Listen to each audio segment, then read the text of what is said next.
Deja vu. Mississippi burning. Assessing the state of civil rights in America will always be a fraught endeavor. Personal experiences indelibly stamp an individual's accounting. Sometimes, as in my case, the effect did not manifest itself for many years. It was a late afternoon in August of 1964. My family sat in the living room watching television, transfixed. Dad sat hunched over, stone silent, face drawn tight, elbows on knees, gaze fixated on the television. His eyes reflected the horrors that had escaped from the vault in his memory that protected him from the past. He held a glass of whiskey with both hands. It trembled every now and again. 1,000-yard stare boring into the screen. A PTSD moment. He was living in his own private hell. A reflection of his youth, the U.S. Navy, or New Hampshire? Who could tell?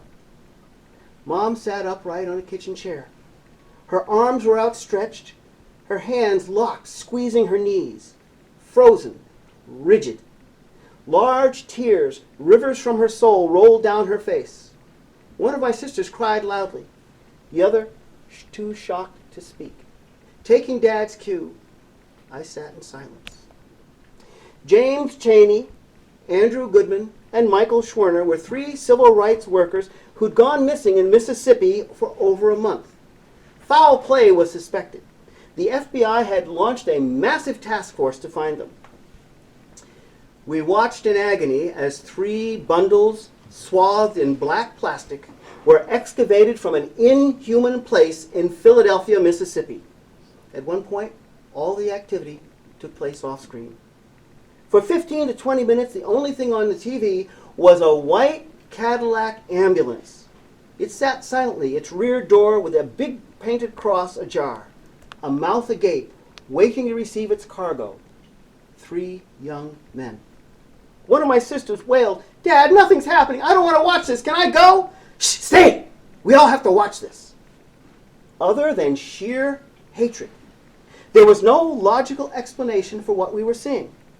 1,400 miles away in Lee, New Hampshire, we too were similarly entombed, living in an uncertain world filled with indeterminate enemies, questioning, are we next?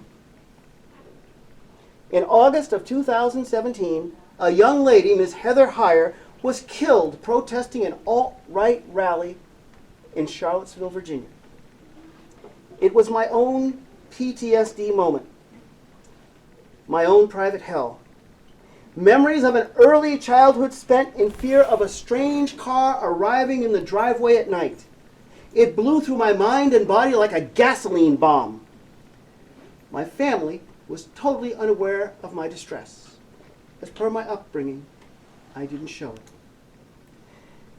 My mind and body were frozen and immobilized for almost 12 hours. Questioning, are we next? May you never have to ask yourself that question, because if you do, you will be living it, and then you must come to terms with it before you explain it to your children. I wouldn't wish that on anyone. Has the clock of civil rights in America been reset to the summer of 1964?